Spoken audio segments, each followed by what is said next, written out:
Tipping someone 50 grand was the worst mistake I ever made. Richard Collins glared at the check in his hand. He slammed it onto the white tablecloth. The glasses trembled. $50,000? For what kindness? His voice echoed. Diners turned. Someone whispered. Across from him, Monica Evans stood still. Apron neat, eyes calm. She said nothing. He leaned in, sneering. You think you can trick me? Me? Monica didn't blink, just stood there. The tension at the table crept into the room. Get me the antidote. Now, Richard snapped. Monica gave the smallest nod, turned, walked away. She didn't hang her head. But she didn't look back, either. Behind her, silence thickened. Richard scoffed. One meal, one mistake. Spikers, and fade to black. Monica Evans sat at a small kitchen table.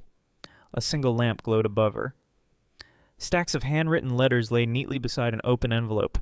She dipped her pen into ink, wrote slowly, carefully. Dear Mrs. Thompson, thank you for trusting me to write on your behalf. Her handwriting flowed like memory, old-fashioned, gentle.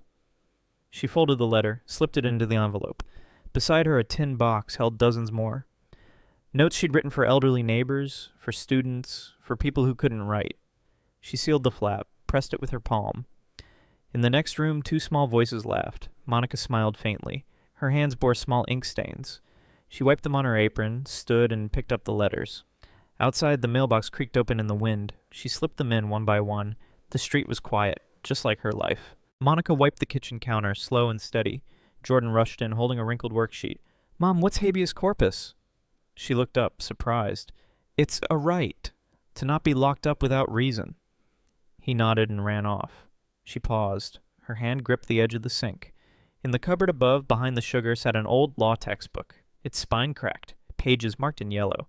She pulled it down, open to a chapter she used to teach. Once she stood in front of crowded classrooms. Sharp suits, raised hands, respect. She traced a sentence with her finger, then closed the book. In the hallway, Maya shouted, Dinner's ready, Professor Mommy! Monica laughed, not bitter, just soft. She placed the book back in the dark, lit the stove. A faded newspaper clipping sat pinned to the fridge. Young professor leads landmark suit against Harkland Industries. Jordan pointed at it while brushing his teeth. Is that you, Mom? Monica nodded, half smiling. Yeah, a long time ago. The headline was wrinkled. Ink faded. But her name was there. She had once stood for 50 families. Toxic water, children sick, corporations silent. Her words made national news. But the lawsuit vanished, settled in silence. She never spoke of it, not even to herself. That day she left her teaching job. Tonight she taped the article back down. The corners had curled. Maya climbed into her lap. Will our dad ever visit? Monica paused, eyes fixed on the fridge. Maybe one day, she whispered, then kissed her daughter's forehead and switched off the kitchen light. She knew they didn't respect her. Not really. Monica stood outside the restaurant, adjusting her apron. Her reflection in the glass looked tired, honest. She walked in, head up, past men in suits and women in pearls. They didn't see her, or maybe they chose not to. She clocked in, picked up her order pad. Good morning, Monica, a younger server muttered without eye contact. She nodded back. She didn't expect kindness, but she brought it anyway. Later, at table 14, she saw his name again. Richard Collins. She hesitated, just for a second, then walked toward the table. Can I get you started with something to drink? Richard didn't look up. He just said flat, Don't screw up this time. Monica didn't flinch. I'll do my best. The ballroom shimmered with crystal and gold. Monica stepped through the side entrance, tray in hand. Laughter floated from every corner. Glasses clinked. She walked slowly, evenly, eyes turned. Some paused mid-sip. A woman in red leaned to whisper. A man smirked behind his glass. Monica kept her gaze ahead. She had worn the same black shoes for 3 years. They still held. A guest lifted his napkin without looking at her. Red wine, don't spill this time. She nodded. At the bar, Richard stood with 2 board members. He saw her, jaw clenched. No greeting, just a stare. The silence between them screamed louder than in the room. She reached for a bottle. His hand stopped hers. I want to talk, he said. She didn't move. Now. The glass slipped before she saw it coming. Red wine spilled down her apron, splashed across her skirt. Gasps. Laughter muffled behind napkins. Monica froze for half a second, then placed the tray down. No one offered a hand, not a word. She reached for a cloth from her pocket, dabbed gently. A waiter passed by, eyes averted. A woman whispered, "She should be more careful." Monica kept wiping, her fingers steady, her chin high. She stood up straighter than before. Richard watched from the corner, said nothing, but his eyes followed her. She walked to the restroom, alone, washed the stain under cold water, pressed it dry with paper towels. In the mirror, her reflection stared back, wet fabric, proud posture. She walked out. The ballroom didn't cheer, but she did not need it to. Monica poured water into crystal glasses. She moved quietly between tables.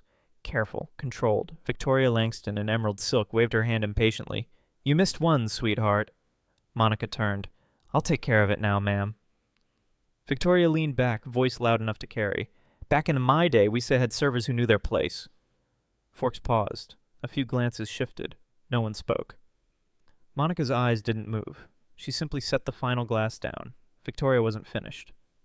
"You people always want sympathy. Maybe do your job right first."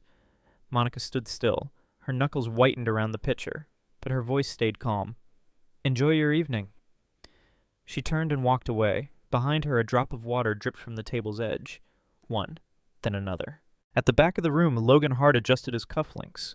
He spotted Monica across the floor, smirked.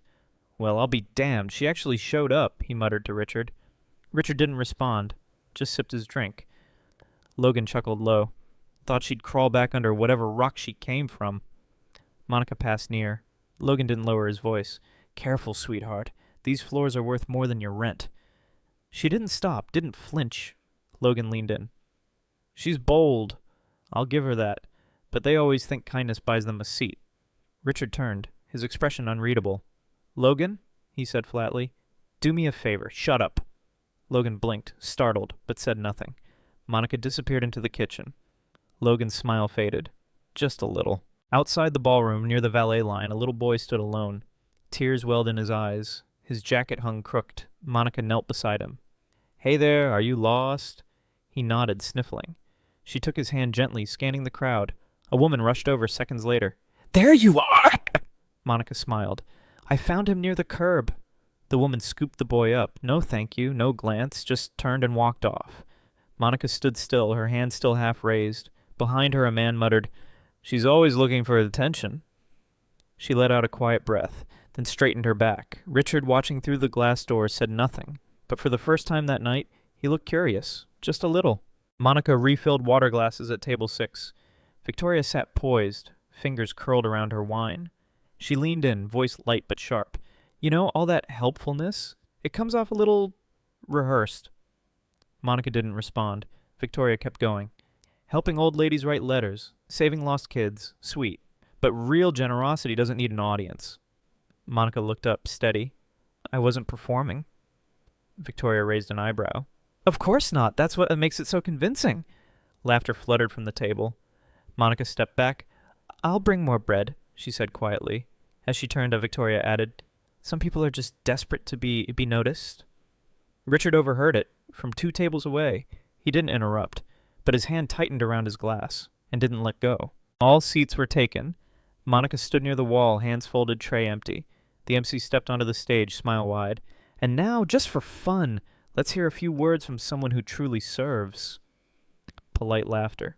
He pointed toward her. "You, miss. Come on up. Say something inspiring." Monica froze. A few heads turned, mostly amused. Someone whispered, "She's not even dressed for the stage." She stepped forward slowly, eyes scanning the room. No applause, no welcome, just waiting. Her shoes tapped lightly on the marble floor. Richard watched, expression unreadable. Monica reached the mic, cleared her throat. One hand rested on the stand.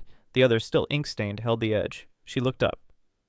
"I wasn't expecting this," she began, then paused, and said nothing else. "Yet?" Monica stepped back from the microphone. "I'm sorry. I'd rather not speak tonight." A few chuckles, one clap, then nothing. The MC smiled stiffly. "Well, that's a first." Whispers rose. She froze. Guess kindness doesn't come with courage. Monica walked off the stage without rushing, without lowering her eyes. But the room had already decided. Richard watched her closely. Her refusal wasn't fear, it was something else. Victoria leaned toward Logan. She had her chance to impress and wasted it. Logan shrugged. She knows her place. In the back, Monica grabbed a fresh pitcher.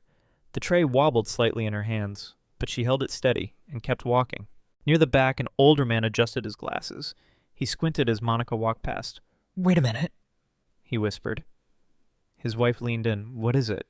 He pointed discreetly. "That's her, Monica Evans, from the Harkland case." The wife blinked. "The one who sued the chemical company?" He nodded slowly. "She was on the news. Gave that speech in D.C., remember? Clean water isn't charity." That was her line. Across the room, Monica placed a breadbasket gently on table 9, calm, quiet. "Why is she waiting tables?" the wife asked. The man didn't answer. He just watched her, long and still, and in his eyes something shifted. Not pity, respect. The older man stood quietly near the hallway, watching Monica refill drinks. His name tag read Dr. Harold Fields. His voice was low, almost to himself. "She saved my son." His wife turned.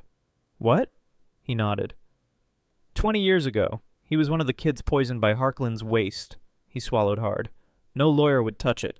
Too big, too risky. But she fought anyway." "She lost that case, didn't she?" "She didn't lose them," he said firmly. "She kept 20 kids alive long enough to get real treatment."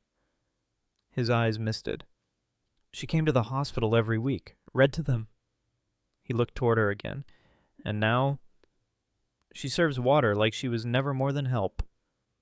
The wife whispered, "Maybe that's why she still does it, because no one ever thanked her."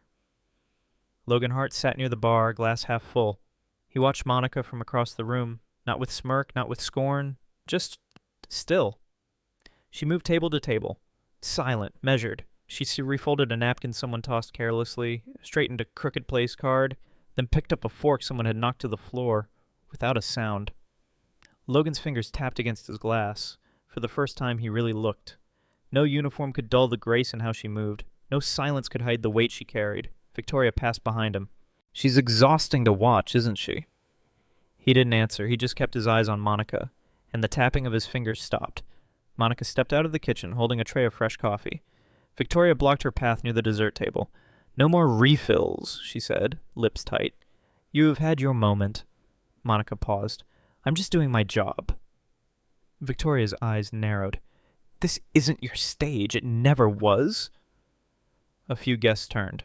Quiet murmurs followed. Monica didn't move, didn't speak. Victoria leaned in, voice sharper. "You don't get to play saint in front of my friends. You're a server, so serve and stay quiet." The room felt thinner, tighter. Logan watched from behind, arms crossed. Monica set the tray down calmly on the nearest table. "I'm not here to impress anyone," she said. "Only to work."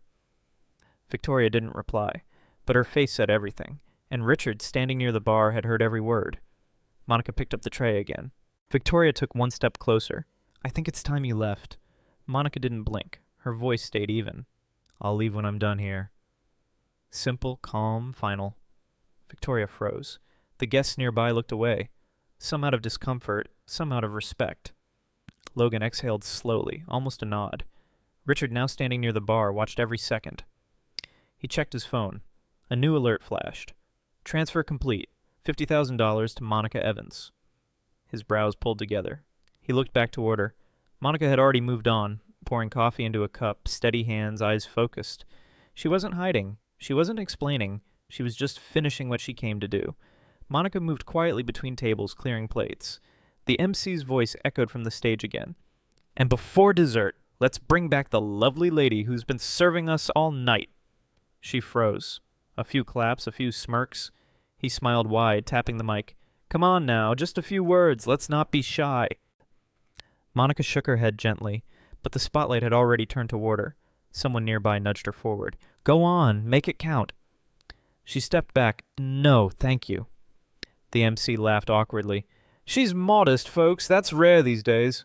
Monica turned away, then paused. Her eyes caught Richard's from across the room. He didn't smile, didn't blink, just waited. So did the room. Monica stood still. The spotlight waited. She glanced down at her apron, then up at the stage, a slow breath, a quiet nod, and then she walked forward. Every step was deliberate. No panic, no rush. The MC looked surprised but pleased. "There she is, ladies and gentlemen." She climbed the steps. Her shoes tapped softly on the wood. She stood behind the mic, one hand resting on the edge. The room fell silent. She looked around, eyes steady. 10 seconds passed. No speech, no greeting, just presence. Then she began. "My name is Monica Evans." A pause. "And yes, the money went to my account." Whispers sparked instantly. Heads turned. She didn't flinch. "I didn't ask for it, but I know what I'll do with it." Another pause. Richard leaned forward. Everyone else held their breath. Monica stood firm at the microphone. "I once met a boy who stopped speaking." The room quieted further. He was 10. His father had died. His mother worked nights. He thought no one saw him. She paused. Let the silence settle. He used to wait outside my building, never said a word, just sat. One day I handed him a letter, written just for him. 1 page. Another pause. It said, "I see you, and I'm proud of how quiet strength looks on you." A ripple moved through the crowd. He came back the next day. He asked for another. She looked up, eyes steady. "He speaks now. He laughs. He writes his own letters." She let the words rest in the air, then added softly, "That's what I do, with what I'm given." Richard lowered his glass. For the first time, something in him softened.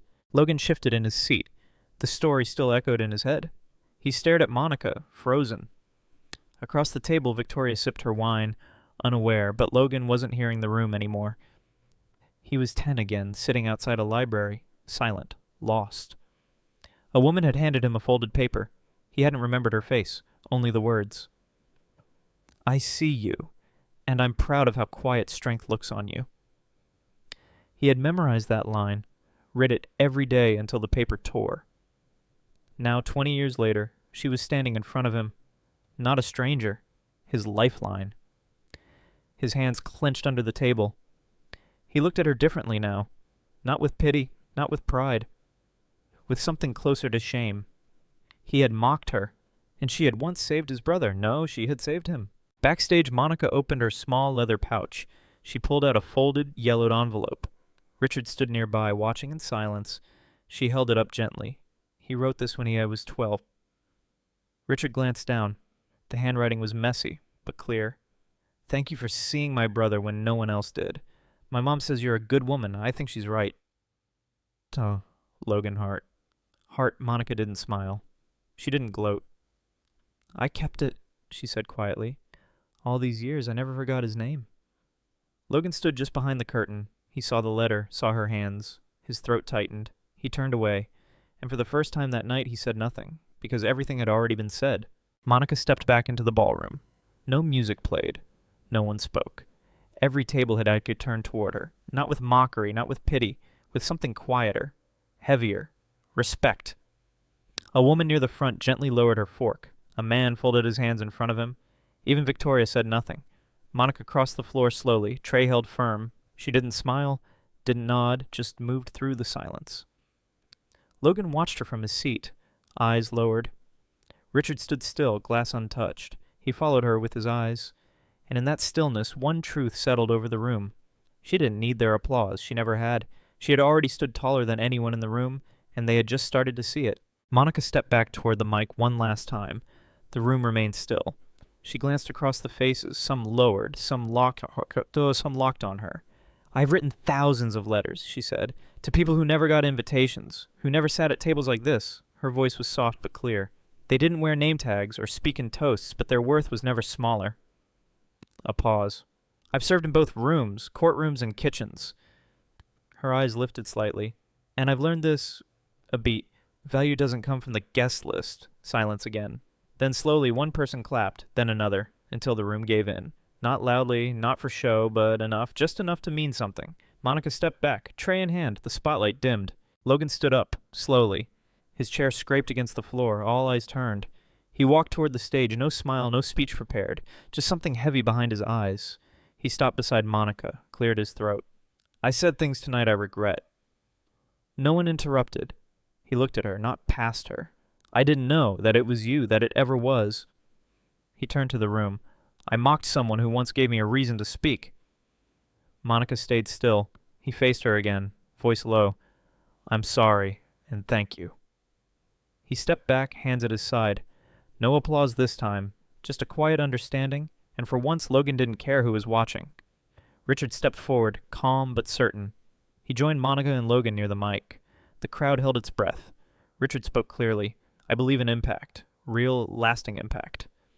He looked at Monica. And I believe people like her deserve more than thanks. He turned to the room. Tonight I propose the launch of a new initiative, a community legal fund, in her name. A quiet ripple moved through the crowd. Logan stepped beside him. The Evelyn Monroe Legal Fund, he added, for those who can't afford a voice but still deserve one. Monica didn't speak. She just looked at them, then nodded once. No tears, just quiet acceptance. Someone near the back whispered, she didn't ask for any of this, and the person beside them said she didn't have to. Victoria stood near the exit, clutching her shawl. She watched Monica step down from the stage. Their eyes met, just for a second. Monica didn't glare, didn't look away. She simply passed by, steady as ever. Victoria opened her mouth, then closed it. No apology came, no clever remark, just silence. Her chin lowered, shoulders too. For once, Victoria had nothing to say. Logan watched her from across the room. She didn't notice. She kept her head down. Not in shame, maybe, but in something close. Guests moved around her. Some glanced. Most didn't stop. The woman who always had the last word stood still and said nothing. Behind her, someone whispered, maybe that's what growth looks like. Monica stepped through the back doors of the ballroom. The noise behind her faded. So did the lights. They dimmed one by one like stars blinking out. She didn't look back, just kept walking. The night air was cool. Still, her shoes clicked softly on the pavement. In her hand, the same small pouch, worn leather, still zipped. She reached the sidewalk, no car, no fanfare, just the hum of distant traffic. She paused beneath a street lamp.